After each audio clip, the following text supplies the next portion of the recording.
नमस्कार। आज हम बात करने वाले हैं एक ऐसे मेहमान की जिसने अरबों साल का लंबा सफर तय किया। और क्यों? बस इसलिए कि वो एक पल के लिए हमारे ब्रह्मांड के कोने से गुजर सके। जरा सोचिए, जुलाई 2025 में कुछ ऐसा ही हुआ। वैज्ञानिकों को आसमान में कुछ ऐसा दिखा जो बहुत ही तेज रफ्तार से चल रहा था और उसका रास्ता बस एक ही तरफ इशारा कर रहा था कि वो यहाँ का नहीं है। तो चलिए इसी अनोखे मेहमान की कहानी में उतरते हैं। ये कहानी है एक ऐसी चीज की जिसे समझने के लिए पूरी दुनिया के वैज्ञानिक जुट गए। एक ऐसी चीज जिसे बाद में नाम मिला 3I by Atlas।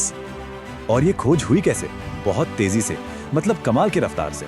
सोचिए, सिर्फ 24 घंटों के अंदर जो स्क्रीन पर बस एक छोटा सा अनजान सा धब्बा था, वो असल में इंटरस्टेलर स्पेस यानी तारों के बीच की खाली जगह से आया एक धूमकेतु निकला।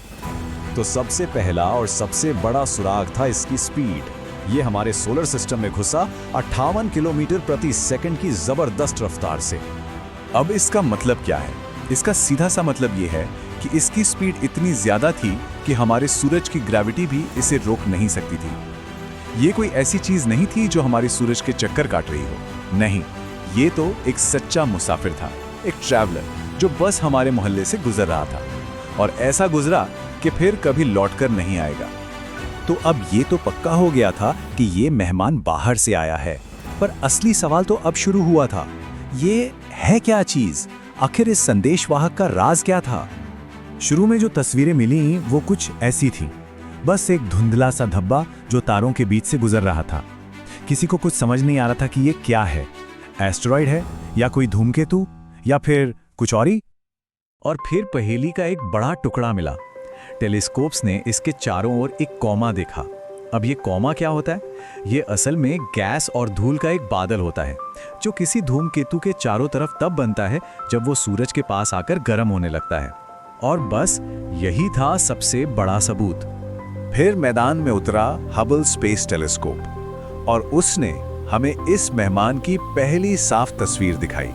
और इसमें सब कुछ साफ था, एक चमकता हुआ कोमा और एक हल्की सी पूंछ भी। मतलब ये एक असली जीता जागता धूमकेतु था। तो सारा डेटा मिला के आर्टिस्ट्स ने एक अंदाजा लगाया कि अगर हम इसके पास होते तो ये कैसा दिखता। कुछ ऐसा, बर्फ और चट्टान का एक दिल यानी न्यूक्लियस, जो एक अनजान तारे की गर्मी से पिघल रहा है और अपने पीछे गैस और धूल की एक लकीर छोड़ता जा रहा है। ठीक है, तो ये एक धूमकेतु है, ये बात तो साफ हो गई। पर अब कहानी और भी दिलचस्प हो जाती है। अब सवाल ये था कि ये आया कहां से है, और इससे भी बड़ा सवाल, ये कितने वक्त से सफर कर रहा है। तो वैज्ञानिकों ने क्या किया, उन्होंने इसके रास्ते को कह सकते हैं कि रिवाइंड करके देखा, और पता चला कि ये हमारी गैलेक्सी मिल्की वे के बहुत ही घने भीड़ भाड़ वाले इलाके से आया है। एक ऐसी जगह जहां करोड़ों अरबों तारे हैं। और जब इसकी उम्र का अंदाजा लगाया गया तो सबके होश उड़ गए। ये चीज 7 से 14 अरब साल पुरानी हो सकती है। जी हाँ, अरब साल। अब इस बात का मतलब समझिए। हमारा सोलर सिस्टम करीब 4.5 अरब साल पुराना है, और ये धूमकेतु उससे भी पुराना हो सकता है। मतलब ये सिर्फ किसी दूसरे तारे से आया पत्थर नहीं है, ये तो टाइम कैप्सूल जैसा है। एक ऐसे सोलर सिस्टम का बचा हुआ टुकड़ा जो शायद तब बना था जब हमारे सूरज का कोई नामो निशान भी नहीं था। तो ये संदेशवाहक सिर्फ अपनी उम्र नहीं बता रहा था, ये अपने साथ अपने घर का, अपने असली सोलर सिस्टम का एक केमिकल फिंगरप्रिंट भी लेकर आया था। और जब जेम्स वेब स्पेस टेलीस्कोप ने इसकी गैस को स्टडी किया तो एक बहुत ही अजीब बात सामने आई।